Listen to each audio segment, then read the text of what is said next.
Elizabeth Carter, or simply Beth as her friends and family called her, was a woman who seemed to have it all. At 47, she looked a decade younger, thanks to her disciplined yoga routine, healthy eating habits, and meticulous self-care.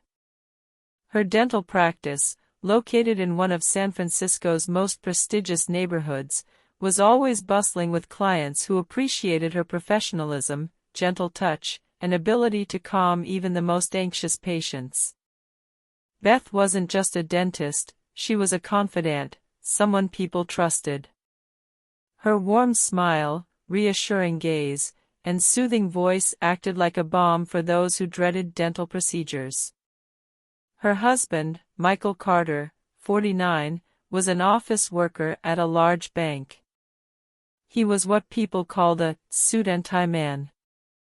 His life revolved around meetings, reports, and the occasional weekends spent with family. Their marriage had lasted 20 years, and though the fiery passion of their early years had faded, Beth believed they had built a strong, stable relationship. Their daughter, Emily, was studying at a college on the East Coast, and Beth took pride in the fact that she and Michael had provided her with everything she needed to succeed in life.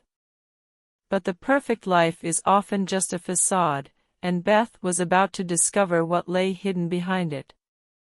It started with small things. Michael began staying late at work more often. He claimed he had important projects, and Beth believed him. She was busy with her own practice, so his absence in the evenings didn't raise any immediate red flags. But then she noticed he was checking his phone more frequently, turning away from her when he did. One evening, while he was in the shower, his phone rang. Without thinking, Beth picked it up. The screen displayed the name, Jane. She didn't know any Jane in Michael's circle. "Hello?" she said cautiously. There was a brief silence on the other end, followed by a woman's voice muttering, "Oh, sorry, wrong number," before the call ended. Beth felt a cold knot tighten in her chest. She put the phone back, but the feeling lingered. That night at dinner, she casually asked Michael who Jane was. "Jane?" he frowned, as if trying to recall. "Oh, that's a new colleague. She works in the marketing department. Probably wanted to clarify something about work." His response felt too quick, too rehearsed. But Beth decided not to dwell on it.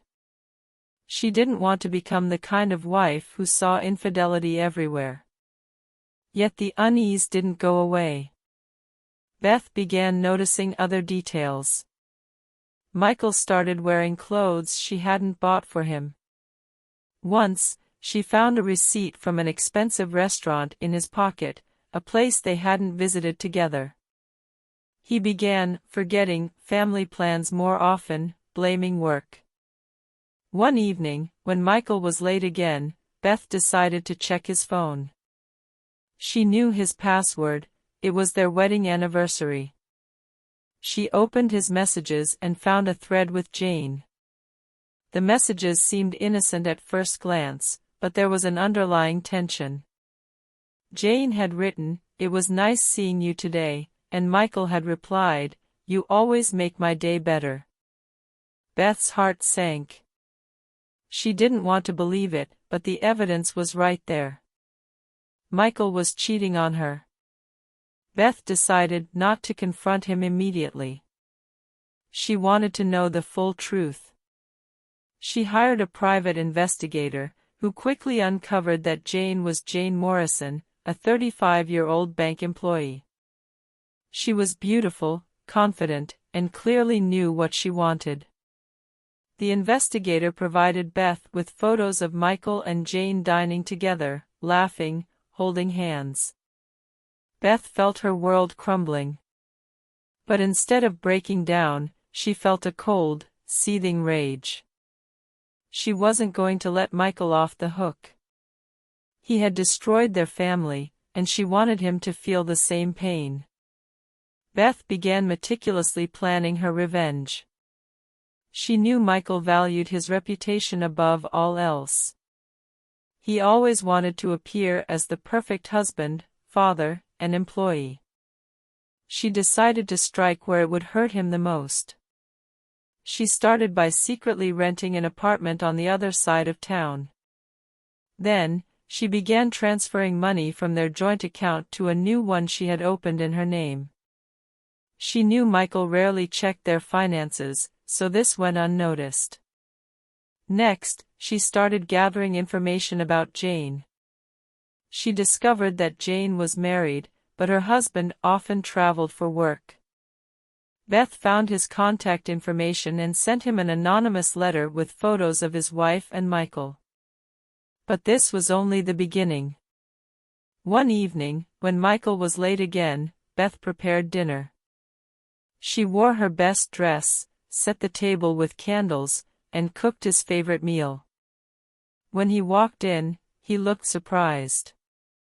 "What's the occasion?" he asked, smiling. "Just wanted to do something nice for you," Beth replied, smiling back. They sat down to eat, and Beth began talking about her day. She spoke about her patients, new advancements in dentistry, and her plans for the future. Michael listened, but Beth could tell his mind was elsewhere. As dinner wound down, Beth poured him a glass of wine and said, "Michael, I know about Jane." He froze. His face turned pale. "What are you talking about?" he asked, trying to stay calm. "I know you're having an affair with her." "I know everything." Michael tried to deny it, but Beth pulled out the photos the investigator had given her. She laid them on the table in front of him. "You destroyed our family, Michael. And now you're going to pay for it." She told him about the money she had transferred, how his boss already knew about the affair, and how Jane's husband had been informed. Michael was in shock. He tried to speak, but the words caught in his throat. "Did you think you could deceive me and get away with it?" Beth said, her voice as cold as ice. "Now you'll understand what it means to lose everything." Michael lost his job. His reputation was ruined. Jane resigned from the bank and left town. Beth filed for divorce and received the majority of their shared assets. But most importantly, she found the strength to move on. She realized her life hadn't ended with the collapse of her marriage. She began a new chapter, focusing on herself and her career. As for Michael, he was left alone, with an empty bank account and a shattered life.